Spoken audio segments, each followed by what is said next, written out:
There's nothing worse than getting ready to take your RV out for a nice weekend of relaxation, and you get in your truck and you have a no crank, no start.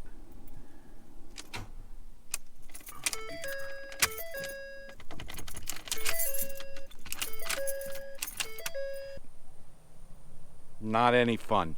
What I've got here is a Ford F-350 Super Duty, and what it is, it's a no crank, no start, meaning you could put the key on and all the lights in the truck turn on as normal, but when you go to put in the start position, it does nothing. There is absolutely no noise, no nothing, as if everything was dead.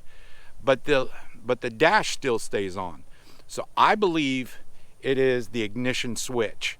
Don't mistake that for the ignition tumbler, which is on the right side where you put the key in. This is the ignition switch, which is on the other side of the steering column. I'm going to take you guys along with me to see. We're going to try to save money. First of all, at the time of filming this, the part cost me $90. I think it was 92 and change. So I'm going to try to save money, because I know if I put it in there for them to fix it, it's going to cost me a few $100s, and I want to try to save a few $100s. We ain't that rich. So I'm going to take you guys along with me, see if we can't fix this problem. I'm not a professional, but I want to see if I can do it and take you guys along with me to do that. So right after this intro, let's get right on it. Stick around.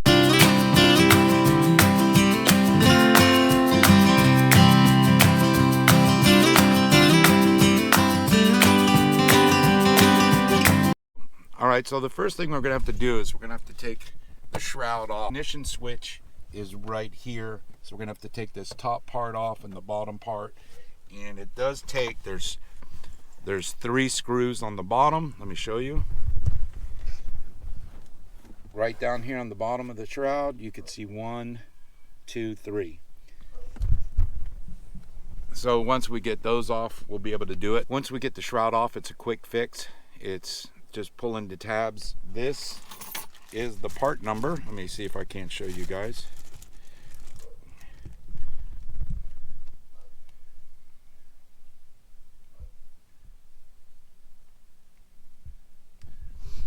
That's the part number. Apparently for this model, there's two different types. So make sure you give them your VIN number before you purchase it. And let's get this thing off.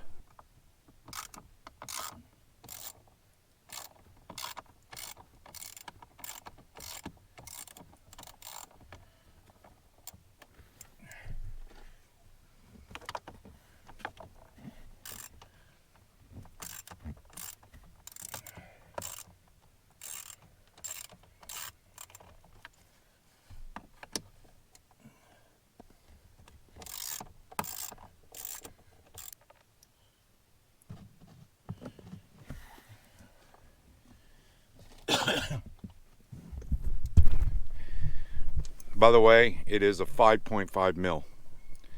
So get yourself a 5.5 millimeter, and that's where we start off.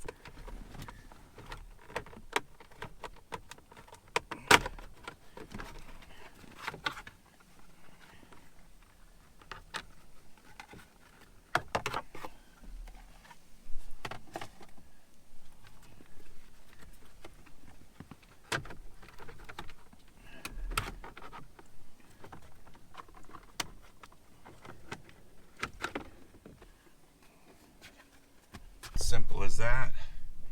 And there it is right there. Now you've got to pull out the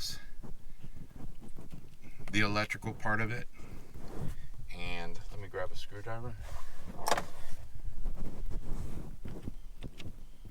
Just push in.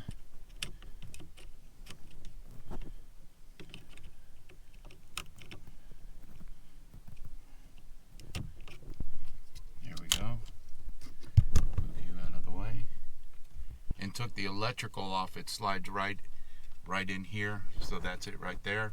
So it sits like this, and if you look right here, there's a couple tabs. There's one tab here on this side, you just push in. There's another one on the other side, but I'm going to need 2 hands to do that, because I got to be able to see where they're at.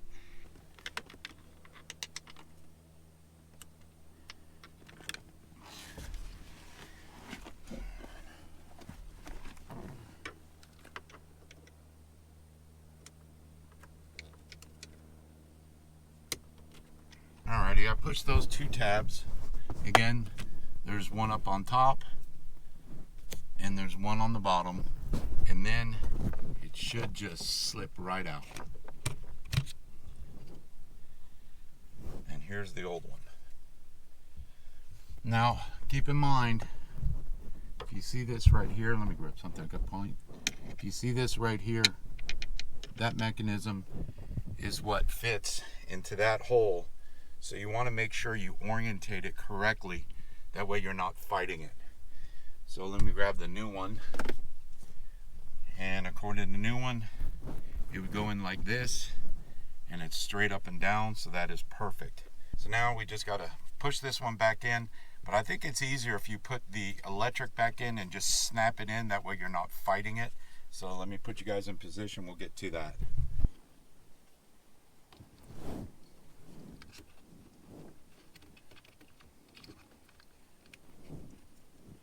Just snap that back in. She's good. Now position this.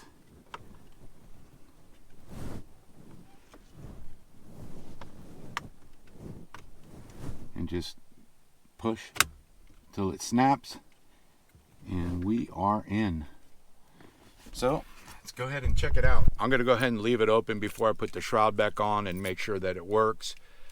Before, like I said, you would be able to get all the lights on, but it wouldn't turn over. So let's see if it turns over. Problem solved. Before, I would have to shake my key in order for it to turn on, but sometimes it took a little while. Last time it took me about 10 minutes before I can get this engine turned back on, just shaking the key, because apparently on the old system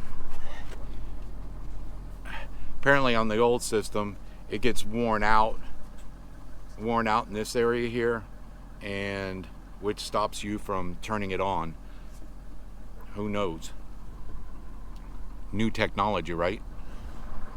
So I'm not going to bore you with putting the steering shroud back on, but it is an easy fix, and we'll check it out again. Key's totally out.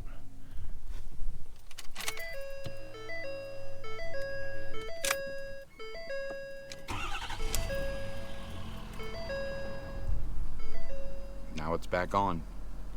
So easy fix, just a few minutes. I think if I wasn't filming it, it would have taken me 5 minutes to do it, but I think it took me about 10 minutes to do this all. So if you guys found any of this helpful, please consider subscribing. Give it a thumbs up. And we are normally a RV channel, so I do a lot of maintenance on RVs, and so please consider subscribing. Thank you guys. Bye now.